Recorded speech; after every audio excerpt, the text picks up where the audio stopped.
찬송하시겠습니다. 436장 찬송입니다. 436장입니다.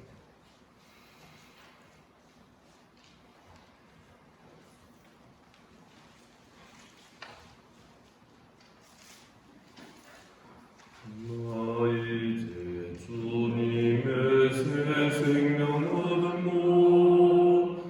옛것은 지나고 새 사람이로다. 그 생명 내 맘에 강같이 흐르고 그 사랑 내게서 해같이 빛난다. 영생을 누리며 주 안에 설리라. 오늘도 내일도 주 함께 살리라. 주 안에 감추인 새 생명 얻으니 이전에 줬던 것 이젠 값없다. 하늘의 은혜와 평화를 맛보니 찬송과 기도로 주 함께 살리라. 영생을 마무리며 주 안에 살리라. 오늘도 내일도 주 함께 살리라. 산천도 조목도 새것이 되었고 죄인도 원수도 친구로 변한다. 새 생명 얻은 자 영생을 누리니 주님을 모심만 새 하늘이로다. 영생을 누리며 주 안에 살리라. 오늘도 내일도 주 함께 살리라. 주 따라가는 길 험하고 멀고 찬송을 부르며 뒤따라가리라. 나 주를 모시고 영원히 살리라. 날마다 섬기며 주 함께 살리라. 영생을 누리며 주 안에 살리라. 오늘도 내일도 주 함께 살리라. 아멘입니까? 반갑습니다. 우리 주님께서 이 아침에 우리를 이 자리에 불러주신 줄을 믿습니다. 사도신경으로 신앙 고백 드립니다. 나는 전능하신 아버지 하나님 천지의 창조주를 믿습니다. 나는 그의 유일하신 아들 우리 주 예수 그리스도를 믿습니다. 그는 성령으로 잉태되어 동정녀 마리아에게서 나시고 본디오 빌라도에게 고난을 받아 십자가에 못 박혀 죽으시고 장사된 지 사흘 만에 죽은 자 가운데에서 다시 살아나셨으며 하늘에 오르시어 전능하신 아버지 하나님 우편에 앉아 계시다. 거기로부터 살아있는 자와 죽은 자를 심판하러 오십니다. 나는 성령을 믿으며 거룩한 공교회와 성도의 교제와 죄를 용서받는 것과 몸의 부활과 영생을 믿습니다. 아멘. 하나님 말씀 갈라디아서 3장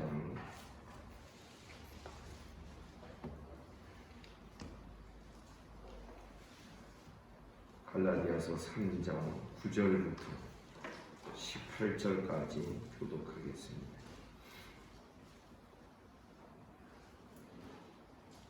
3장 9절입니다. 그러므로 믿음으로 말미암은 자는 믿음이 있는 아브라함과 함께 복을 받느니라.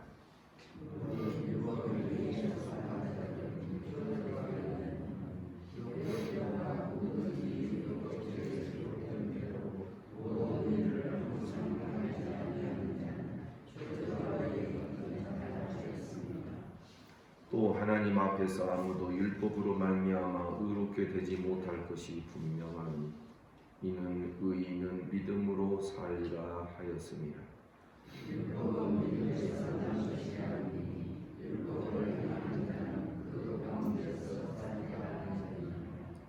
그리스도께서 우리를 위하여 저주를 받은 바 되사 율법의 저주에서 우리를 속량하셨으니 기록된 바 나무에 달린 자마다 저주 아래 있는 자라 하였습니다.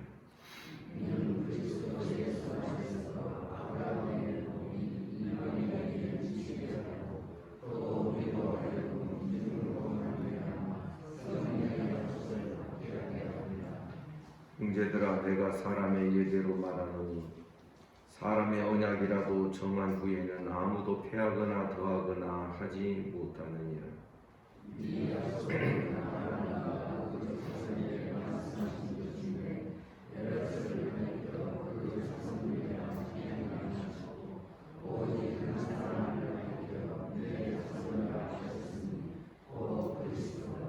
내가 이것을 말하노니 하나님께서 미리 정하신 언약을 430년 후에 생긴 율법이 폐기하지 못하고 그 약속을 헛되게 하지 못하리라. 아멘.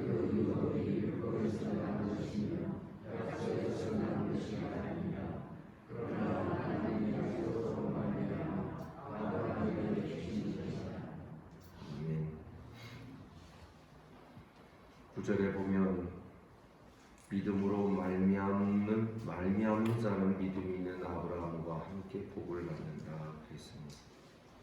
원문에 보면 믿음으로 말미암는다는 이 표현은 믿음으로 난 자를 말하는 것입니다. 그와 대조적으로 10절에 무릇 율법 행위에 속한 자들 할 때 여기에 속한 것도 율법의 행위에서 난 자들을 말하는 것입니다. 그러니까 율법의 행위를 통하여서 구원을 얻고자 하는 자들과 믿음으로 구원을 얻는 자들은 이게 종류가 다르다라는 것을 우리에게 보여주고 있습니다. 10절에 보면 율법의 행위에서 난 자들은 저주 아래에 있다. 기록된 바 누구든지 율법책에 기록된 대로 모든 일을 항상 행하지 아니하는 자는 저주 아래에 있는 자라 하였습니다. 율법책에 기록된 모든 것을 다 낱낱이 지킬 수 있는 사람이 아무도 없는 것이죠.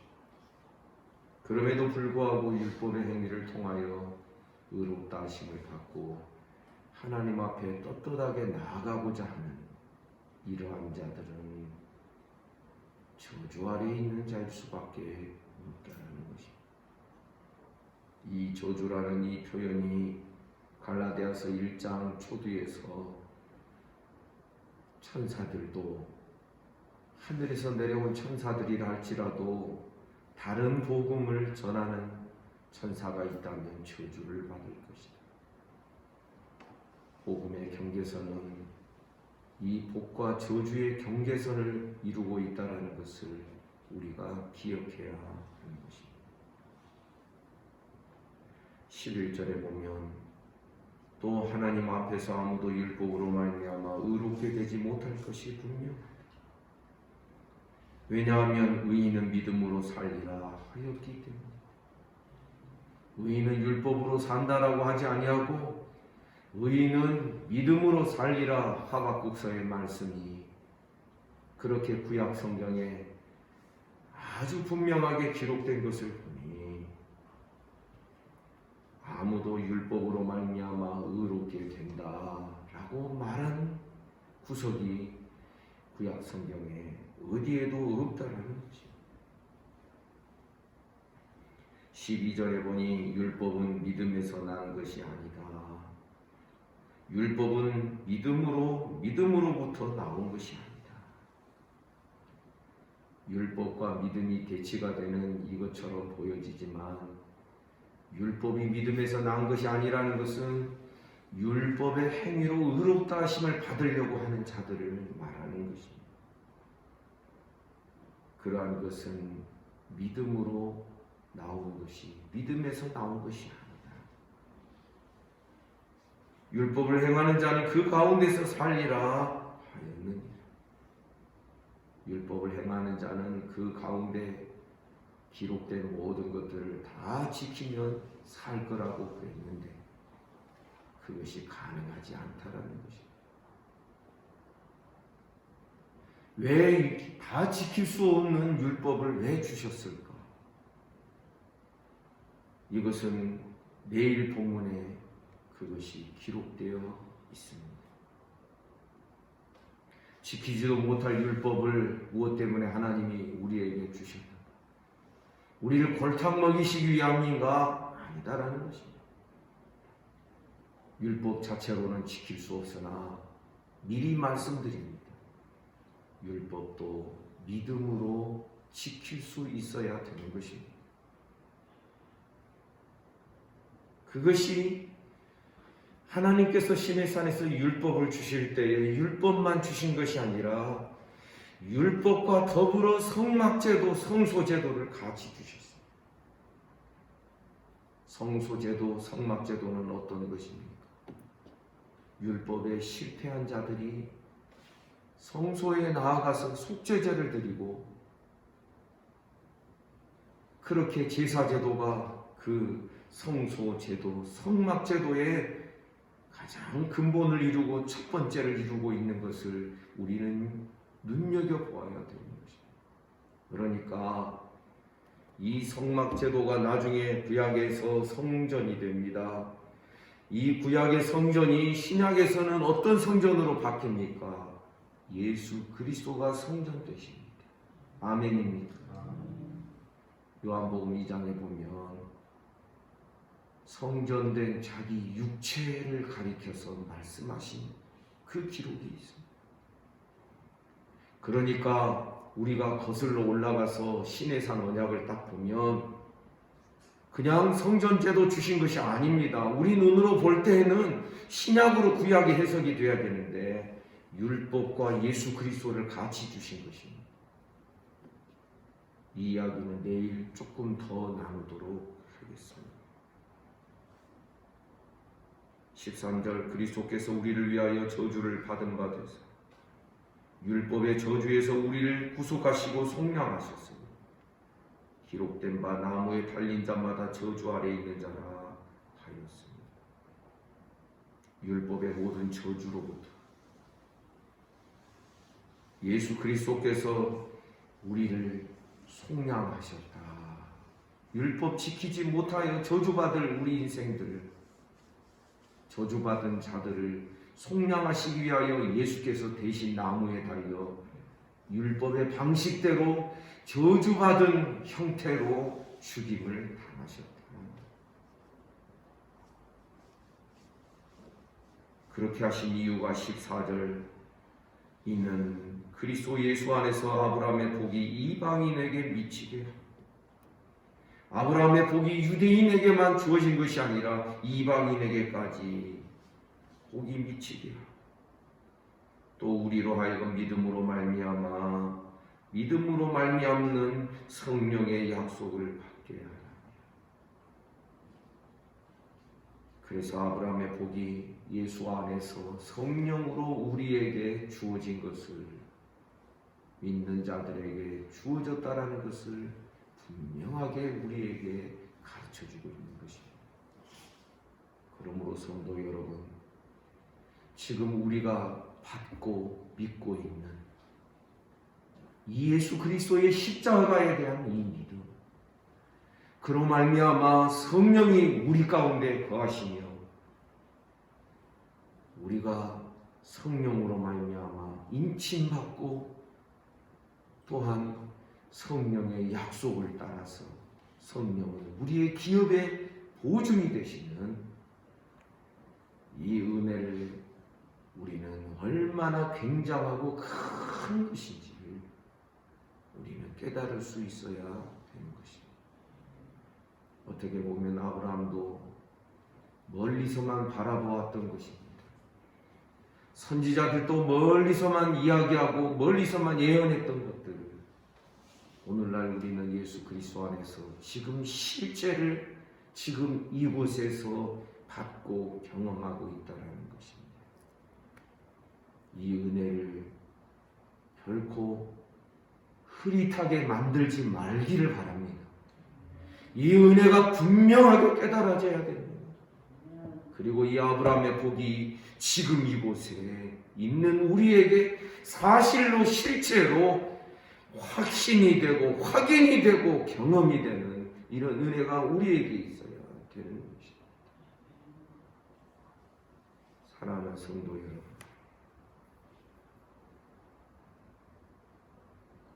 우리의 믿음 생활의 관건이 무엇이겠습니까? 그것은 성경에 기록된 모든 약속과 모든 말씀이 정말 사실로 믿어지고 이것이 사실로 다가가는 그것이 바로 우리의 신앙생활의 관건이 아니겠습니까? 성경 말씀을 읽고 묵상하고 그 말씀을 들을 때마다 이상하게 오리무중의 말을 듣는 것처럼 저 멀리 강 건너 불구경하듯이 저 멀리 저쪽에 있는 이야기를 그저 확실하지도 않게 듣는 것처럼 들으면 우리가 어찌 이 약속 안에 들어있는 사람이라고 말할 수 있겠습니까? 결국 아브라함의 복은 예수 그리스도 안에서 성령의 약속을 통하여 우리에게 현실로 사실로 부어지게 된 것입니다. 우리는 이미 복받은 자들인 줄을 믿으시기를 주님의 이름으로 축복합니다. 온 인류 역사를 통틀어서 한마디로 말씀드리면 우리처럼 복받은 자들이 없었던 것입니다. 오래전 선지자가 꿈꾸던 복이었습니다. 그 꿈꾸던 복을 우리는 지금 사실로 현재로 어제도 오늘도 내일도 경험하고 있는 자들입니다. 그러니 성도 여러분, 웃읍시다. 기뻐합시다. 즐거워합시다. 희죽희죽 그냥 여러분 쉽게 말하면 우리가 만약 어디 가서 10,000원, 20,000원 잃어버렸다. 그거에 비하여 내가 가진 것이 뭐 엄청난 것이 가지고 있다. 10,000원이 20,000원 푼돈이야. 희죽희죽 웃지 않겠습니까? 꼭 돈으로 비유해서 제가 죄송합니다. 우리는 이미 하늘의 것을 가지고 있죠. 그것을 가지고 있는 자가 이 세상에서 자그마한 감정적인 갈등 그것 때문에 마치 저 하늘에 있는 것들을 우리가 가지지 못하는 자들처럼 우리가 고민하고 씨름하고 막 그냥 분노하고 그럴 이유가 없다는 것입니다. 그래서 우리는 이 놀라운 은혜와 복을 받은 자들이기에 따라서 합시다. 넉넉합시다. 그래야 됩니다. 그냥 우리 크고 작은 손해 앞에서, 우리 감정적인 어떤 손해 앞에서, 내 자존심 상하는 일 앞에서 우리 막 분기탱천하지 말고, 그래,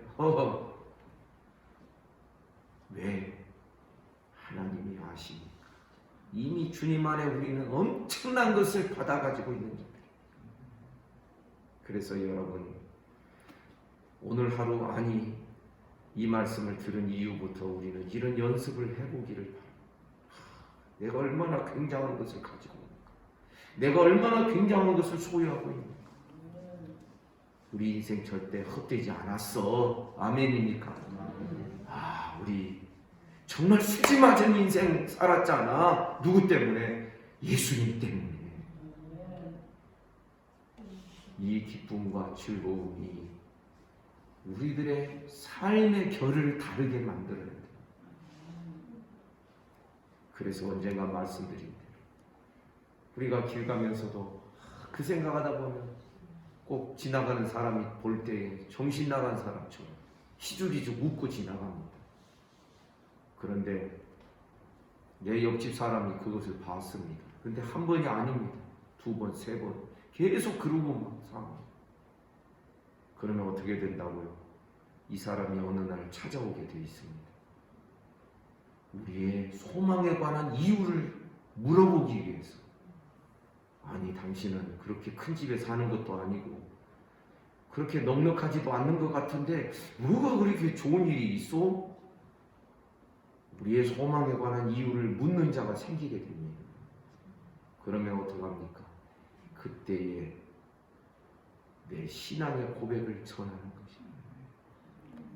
저는 앞으로 시대에는 이렇게 전도해야 된다라고 생각합니다. 물론 기회가 주어지면 우리는 노방전도도 할 것입니다. 우리 소망에 관한 이유를 묻는 자들이 생기도록 우리의 표정들이 달라지기를 원합니다. 15절에 보면 형제들아 내가 사람의 예대로 말하노니 사람의 언약이라도 정한 후에는 아무도 패하거나 더하거나 하지 못한다. 그런데 16절 보니 이 약속들은 아브라함과 그 자손에게 말씀하신 것입니다. 아브라함에게 너와 내 후손이 복을 받을 것이다. 그래요. 여럿을 가리켜 그 자손들이라 후손들이라 하지 아니하고 오직 한 사람을 가리켜 내 후손이라 하셨으니 곧 그리스도. 지금 이 말씀은 창세기 22장의 이삭 번제 사건 이후에 하나님이 하신 말씀을 지금 인용하고 있는 것입니다. 하나님은 이삭까지도 자기 독자 이삭까지도 아끼지 않은 이 아브라함의 모습을 보시고 하나님께서 말씀하셨어요. 네가 나를 사랑하는 줄을 알아. 그러니 천하 만민이 내 후손을 통하여 내 씨를 통하여, 여기에 후손이라는 게 씨를, 네 후손을 통하여 복을 얻을 것이라 했을 때에 지금 이 바울 사도는 어떤 부분을 문법적으로 해석하고 있냐면 그 후손이 여럿을 가리킨 복수가 아니라 단수라는 것입니다. 한 사람을 가리킨다는 것입니다. 그 한 사람, 너의 후손 가운데 태어날 어떤 한 사람을 통하여 천하 만민이 복을 받을 것이라 그랬으니 그가 바로 곧 예수 그리스도시니. 그리고 17절 내가 이것을 말하노니 하나님께서 미리 정하신 언약을 430년 후에 생긴 율법이 폐기하지 못하고 그 약속을 절대 헛되게 하지 못한다. 이 말씀은 무슨 뜻이냐면 지금 율법은 언제 시내산에서 주어지냐면 아브라함 때부터 430년이 지났어야 율법이 주어진 것이다. 그렇다면 아브라함 때 하신 약속, 아브라함 때 주신 그 약속, 그것이 430년 후에 생긴 율법에 의하여서 변동될 수가 없는 것이다. 지금 이 이야기를 하고 있는 것입니다. 그러면 왜 430년 후에 율법이 주어져야만 했는가? 그것은 내일 본문에 나옵니다. 19절에 보면 율법은 무엇이냐?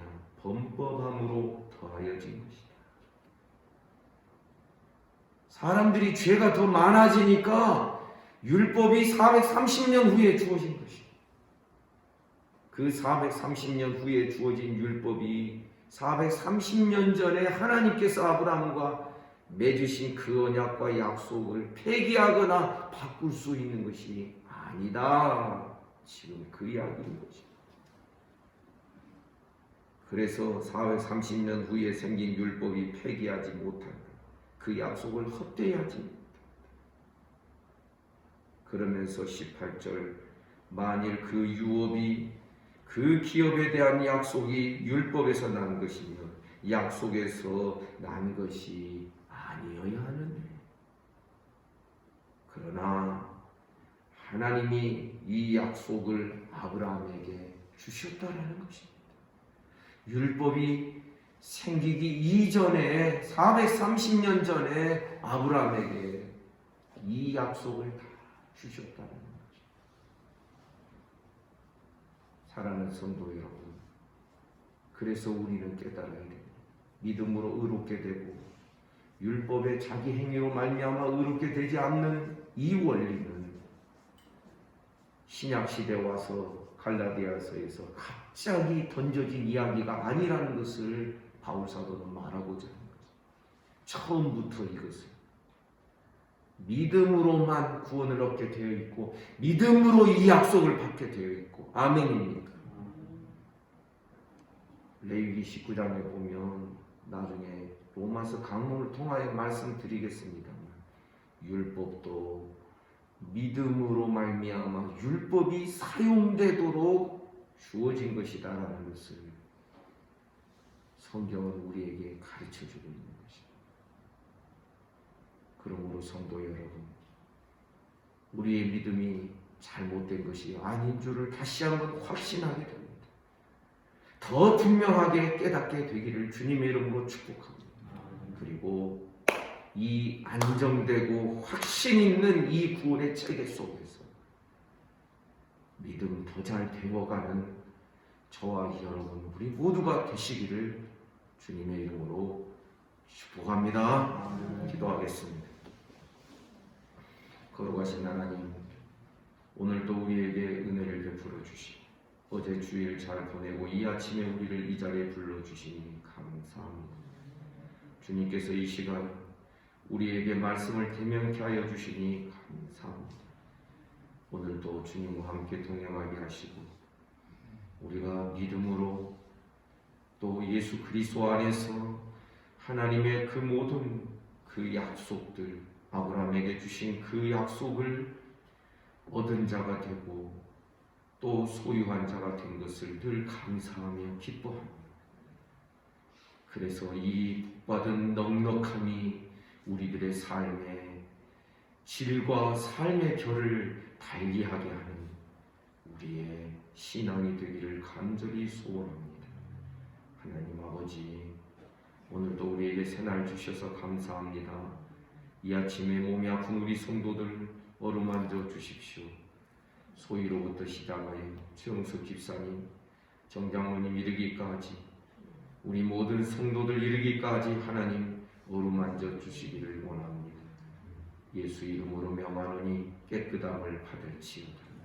우리 몸뿐만 아니라 우리의 영을 고쳐주시고 우리의 정신과 마음에 병들어 있는 것도 신앙에 병든 것도 고쳐주시기를 원합니다.